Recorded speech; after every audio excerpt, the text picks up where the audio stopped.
Israel and Hamas. For more than 15 months of conflict that began with Hezbollah's brutal massacre on October the 7th, more than 15 months of terror for the hostages, their families, the Israeli people, more than 15 months of suffering by the innocent people of Gaza. Fighting in Gaza will stop, and soon the hostages will return home to their families. The elements of this deal were what I laid out in detail this past May, which was embraced by countries around the world and endorsed overwhelmingly by the UN Security Council. The deal is structured in 3 phases. Phase 1 will last 6 weeks.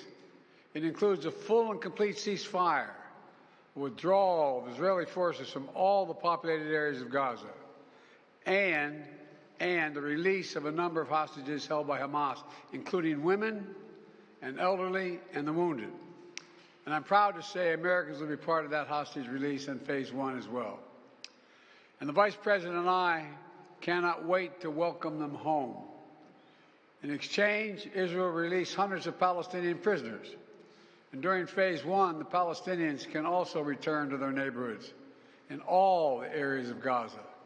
And the surge of humanitarian assistance into Gaza will begin.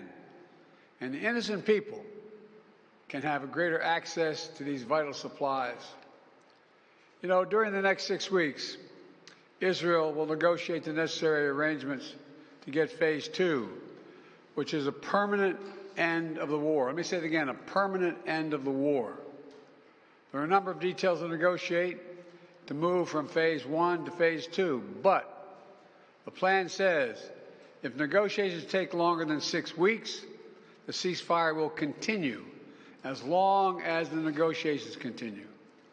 I've spoken to the Emir of Kuwait and the President of Egypt, and we have pledged to make sure the negotiations will keep moving forward for as long as it